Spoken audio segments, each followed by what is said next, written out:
Hello everyone, একটা butter সিল্কের কুর্তি কালেকশনের আমি ভিডিও অলরেডি আপলোড করেছি। দেখো, বাটার সিল্কের সেকেন্ড কালার অপশন দেখাচ্ছি। সাইজ কিন্তু এটারও 42 এর জন্যই রয়েছে। সেম ভিনেকে যাচ্ছে, এখানটায় দেখো লেস ওয়ার্ক করা রয়েছে, লেস দিয়ে হাইলাইট করা রয়েছে। পুরো বডিতে দেখো এরকম মাল্টি কালারের পাতা পাতা দিয়ে একটা 3D টাইপ অফ প্রিন্ট রয়েছে, ভীষণ একটা এলিগেন্ট লুক দিচ্ছে। আচ্ছা, বেসটা কিন্তু খুব লাইট একটা ইয়েলোতে যাচ্ছে, ঠিক আছে? কালারটা কতটা ক্যামেরায় বুঝতে পারছো জানি না।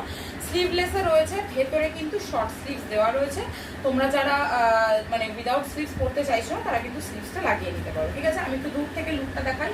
এই যাচ্ছে লুকটা, ঠিক আছে? ভীষণ বাটার সিল্কে যাচ্ছে, ভীষণ সফট কমফোর্টেবল একটা, মানে একদম বডি ফ্রেন্ডলি একটা মেটেরিয়াল যাচ্ছে, ঠিক আছে? যারা বাটার সিল্ক ইউজ করনি, চোখ বুঝে নিতে পারো, ভীষণ কমফোর্টেবল পিস। আমি ব্যাক সাইডটা দেখাই। এই যাচ্ছে ব্যাক সাইডটা, ঠিক আছে? দেখো পুরো লুকটা।